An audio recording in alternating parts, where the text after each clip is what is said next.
Mi hija me prohibió entrar a su boda. Pero el salón, el vestido y la luna de miel estaban a mi nombre. El día de la boda de mi única hija, llegué al salón con el vestido que ella misma había elegido para mí. Un guardia revisó una lista, levantó la mirada y dijo: «Señora, su nombre fue retirado por orden de la novia». Detrás de las puertas escuché música, aplausos y la voz de mi hija agradeciendo a las personas que de verdad siempre estuvieron a su lado. Yo había pagado casi todo.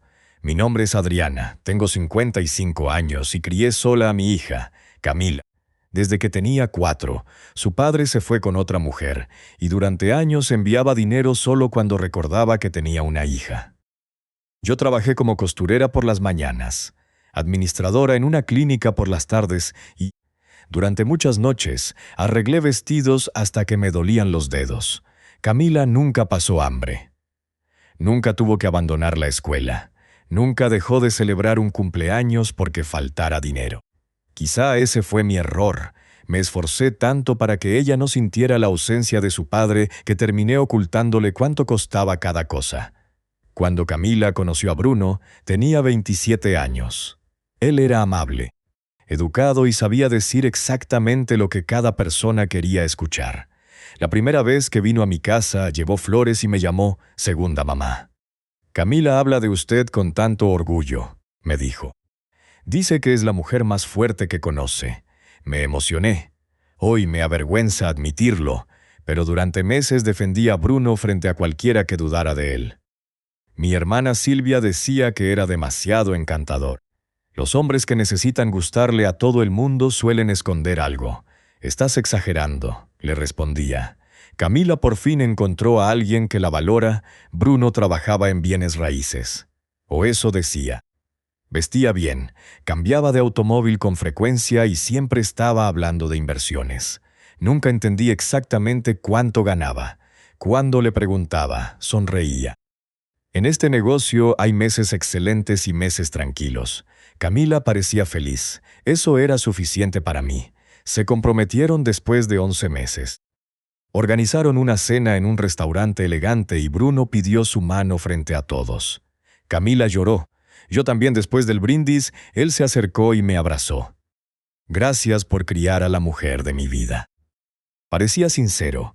La primera conversación sobre el dinero ocurrió una semana después. Camila llegó a mi casa con una carpeta llena de fotografías. «Mamá, encontramos el lugar perfecto». Era una hacienda restaurada a las afueras de la ciudad. Tenía jardines, una capilla pequeña, salones de piedra y una terraza frente a un lago.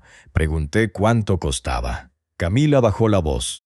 La cifra era casi el equivalente a 3 años de mi sueldo. «Es demasiado», dije. Su sonrisa se apagó. «Lo sé. Hay lugares hermosos más económicos. Bruno dice que una boda ocurre una sola vez. También hay que vivir después de la boda». Camila cerró la carpeta. «Olvídalo».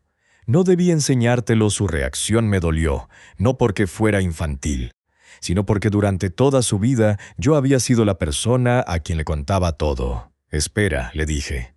«Déjame revisar mis ahorros», no tenía suficiente. Pero tenía un pequeño departamento que había comprado años atrás para alquilarlo. Era mi seguridad para la vejez, lo vendí. Con ese dinero pagué la reserva de la hacienda, el banquete y parte de la decoración. Camila me abrazó llorando. «Te lo voy a devolver algún día. No tienes que hacerlo. Eres la mejor mamá del mundo». Bruno también me dio las gracias. Sin embargo, a partir de ese momento algo cambió. Cada vez que yo preguntaba por los preparativos, Camila respondía con menos paciencia. «Bruno y yo ya decidimos eso. La organizadora se encarga. No necesitamos que te preocupes». Al principio pensé que estaba estresada. Luego comenzaron las pequeñas humillaciones. Durante una prueba del menú, Bruno hizo una broma sobre mi forma de vestir. «Adriana, el código de vestimenta será elegante. Nada de parecer que viene directamente de la clínica». Todos rieron, yo también, aunque no me causó gracia. En otra ocasión, Camila dijo que no quería que yo cosiera su vestido. «Quiero algo de diseñador». «Está bien», respondí, pero llevaba años imaginando que algún día cosería el vestido de novia de mi hija. No dije nada. Pagué uno de diseñador. Después contrataron a una asesora de imagen. Esa mujer me observó de arriba a abajo y preguntó si yo estaría dispuesta a teñirme el cabello, bajar algunos kilos y evitar hablar demasiado durante la recepción. La madre de la novia debe acompañar la estética, explicó. Miré a Camila, esperaba que la detuviera. Solo quiere que todo se vea bonito en las fotografías, dijo mi hija.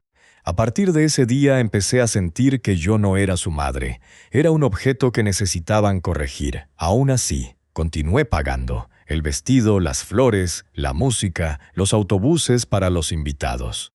Incluso la luna de miel, porque Bruno aseguró que una transferencia importante se había retrasado. Te lo pago en 2 semanas, prometió. Nunca lo hizo.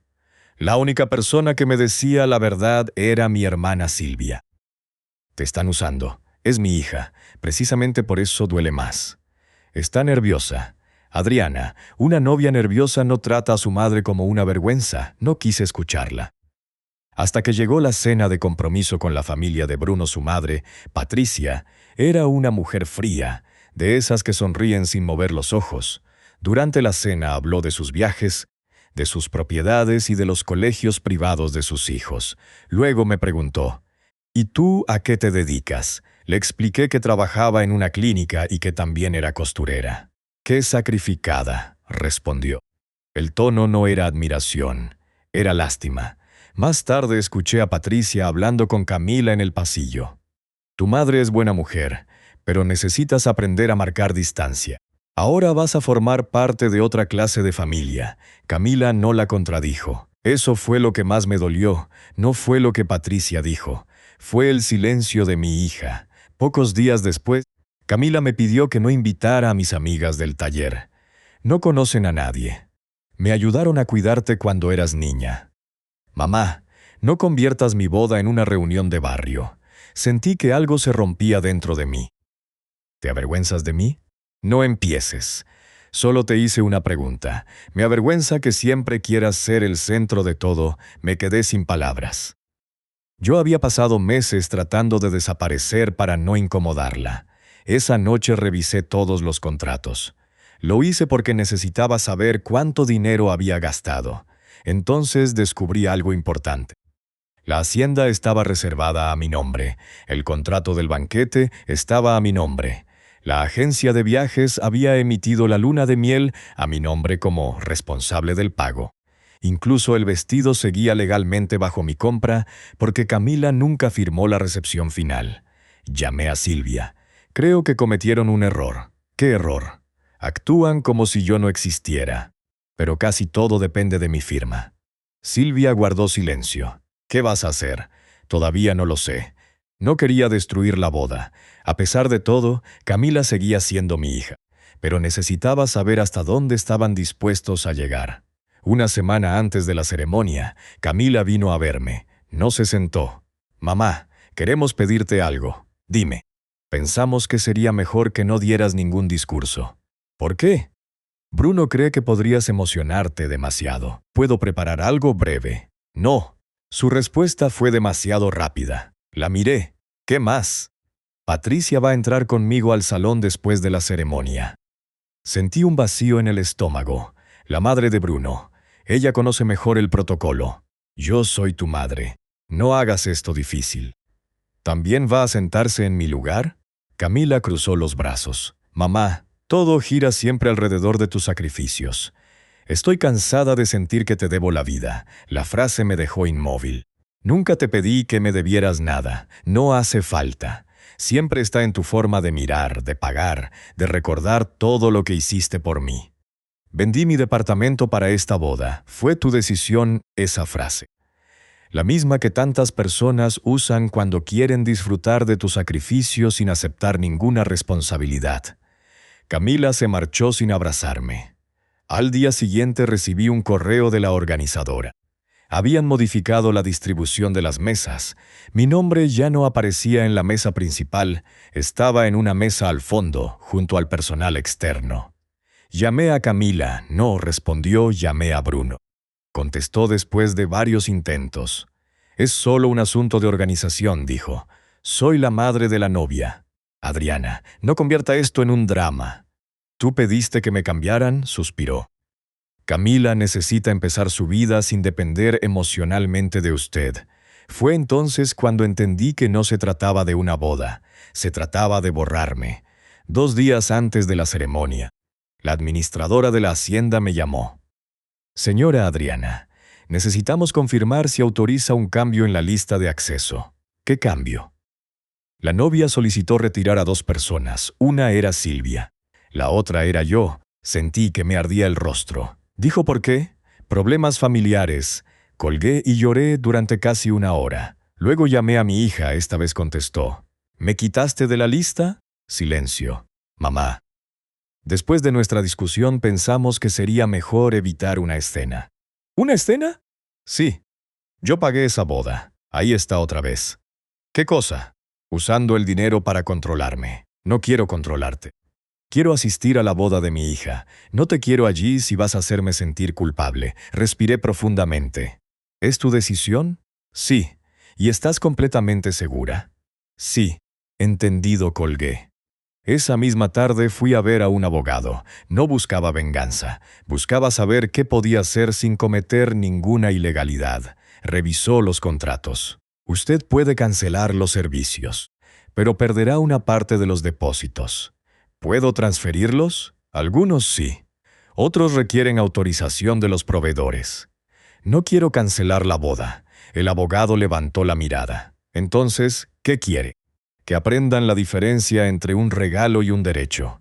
Hicimos todo con cuidado. No cancelé la hacienda, no cancelé el banquete, no toqué la música ni las flores.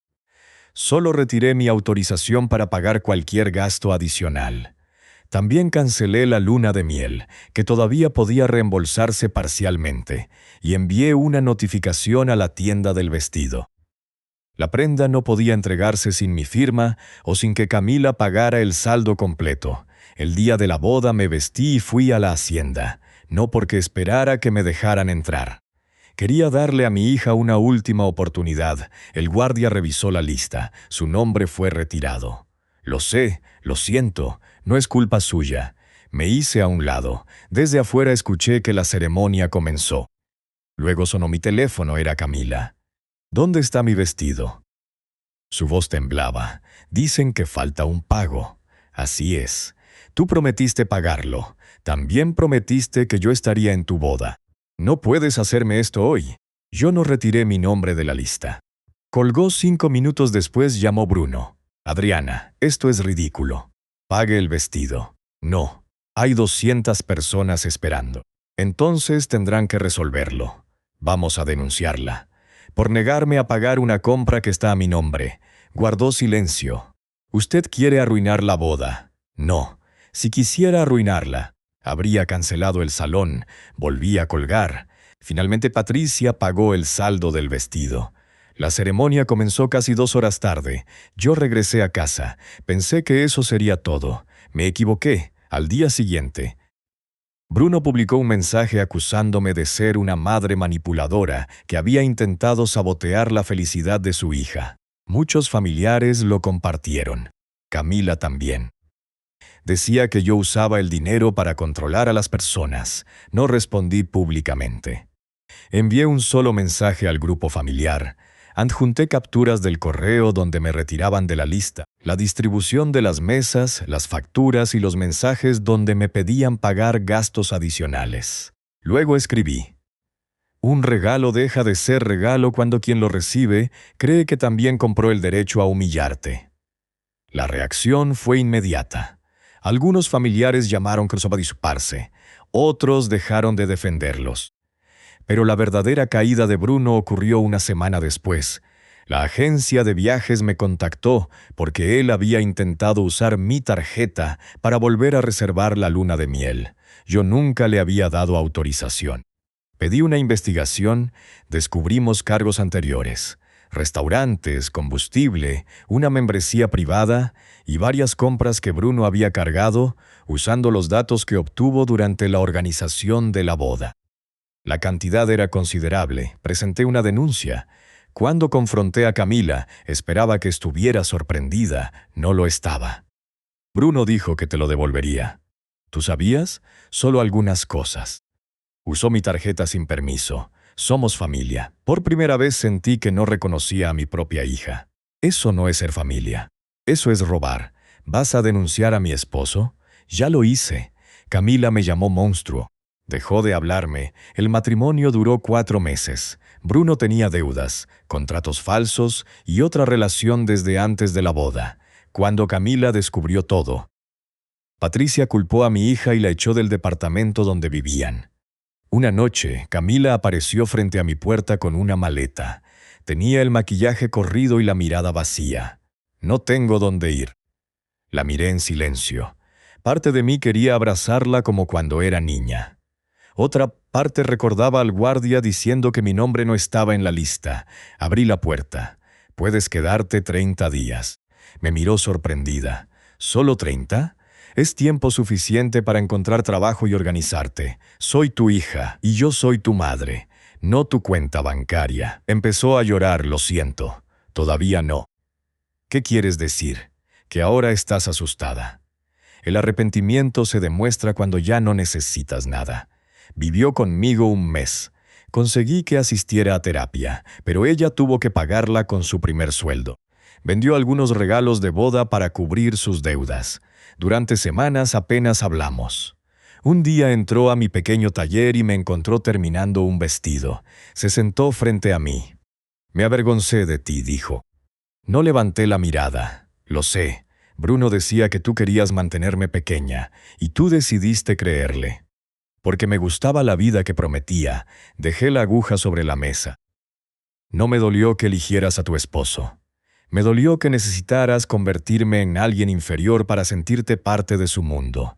Camila lloró. Esta vez no la consolé. Necesitaba sentir el peso de lo que había hecho. Pasaron casi 2 años antes de que nuestra relación empezara a sanar. No volvió a ser igual. Ahora es más honesta, más lenta, más real. Camila consiguió trabajo en una empresa pequeña y empezó a devolverme, poco a poco, parte del dinero de la boda. Nunca se lo exigí, pero acepté cada pago, no por necesidad. Porque necesitaba que entendiera que las consecuencias también forman parte del amor. Hace poco me preguntó si algún día volvería a confiar completamente en ella. Le respondí la verdad. No lo sé. Bajó la mirada. Pero puedo seguir intentándolo, ¿verdad? Sí, eso es lo que algunas personas no entienden. Perdonar no borra la memoria. Amar a un hijo no significa permitir que te destruya. Y ser madre no te obliga a pagar por el privilegio de ser humillada. Yo no arruiné la boda de mi hija, solo dejé de financiar mi propia exclusión. Porque hay momentos en los que el acto más digno no es entrar por la fuerza a un lugar donde no te quieren. Es recordar que, a veces, todo ese lugar existe únicamente porque tú abriste la puerta.